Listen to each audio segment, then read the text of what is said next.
తులారాశి మిత్రులారా, మార్చ్ 2026 మీకు శుభాశుభ ఫలితాలు ఎలా ఉన్నాయని మనం తెలుసుకోబోతున్నాం. ఈ నెల మీకు గ్రహస్థితులు ఎలా ఉన్నాయనంటే, గురు 8వ స్థానంలో రహస్య మార్పులు, లోతైన పరిణామాలు చేస్తుంటారు. శని 6వ స్థానంలో శత్రులపై విజయం సాధిస్తున్నారు. రాహు 5వ స్థానంలో ప్రేమ, సంతానం మీద కూర్చుంటున్నారు. కేతు 11వ స్థానంలో లాభస్థానంలో స్నేహితులు వాటి మీద కూర్చుంటున్నారు.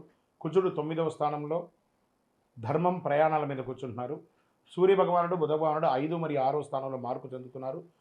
శుక్రుడు 6వ స్థానంలో ఉంటున్నారు. ఇది సాధారణ నెల కాదు. తులారాశి మిత్రులారా, మీ సమతుల్యత కోల్పోతే సమస్యలు, నిలబెట్టుకుంటే విజయం. ఇది క్యాప్షన్ ఈ నెల మీకు చాలా అద్భుతంగా. శని 6వ స్థానంలో ఉండడంలో శత్రులపై పైచేయి ఉంటుంది. ఉద్యోగంలో ప్రమోషన్ ఆలస్యం కానీ ఖచ్చితంగా వస్తుంది. కోర్టు, డిపార్ట్మెంట్ సమస్యలు పరిష్కారం అయ్యే అవకాశాలు ఉన్నాయి. ఉద్యోగంలో, ప్రైవేట్ రంగంలో మార్చి 15 తర్వాత మంచి అవకాశాలు, విదేశీయ ప్రాజెక్ట్స్ వచ్చే అవకాశాలు ఉన్నాయి. ఆన్సైట్ కూడా వెళ్ళే అవకాశాలు ఉన్నాయి. సహచరులతో అపార్థం రాకుండా చూసుకోండి, జాగ్రత్త. శాంతిగా వ్యవహరించండి, భావోద్వేగాలు నిర్ణయం చేసుకోండి. వ్యాపారస్తులకి మొదటి 15 రోజులు కాస్త నెమ్మదిగా ఉన్నా తర్వాత లాభం వస్తుంది.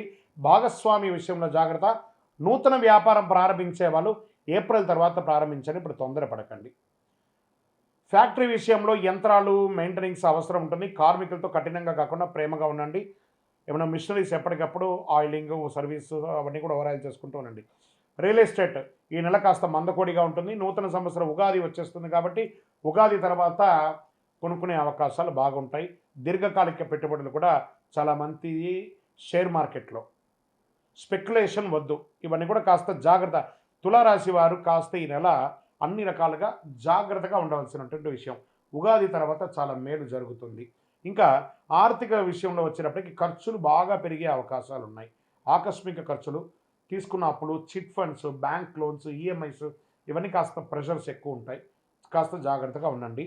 బడ్జెట్ ప్లాన్ చాలా అవసరం మీకు ఈ నెల. విలాస ఖర్చులు కాస్త తగ్గించుకోండి. భార్యాభర్తల మధ్య దాంపత్యం రాహు కొంచెం ఇబ్బందిగా ఉంటుంది. ప్రేమలో అపార్థం ఉంటుంది. భార్యాభర్తల మధ్య చిన్న గొడవలు. ఈ విడిపోయి ఉంటారు చూసారా, విడాకుల కోసం ఉన్న వాళ్ళందరూ కూడా కూర్చొని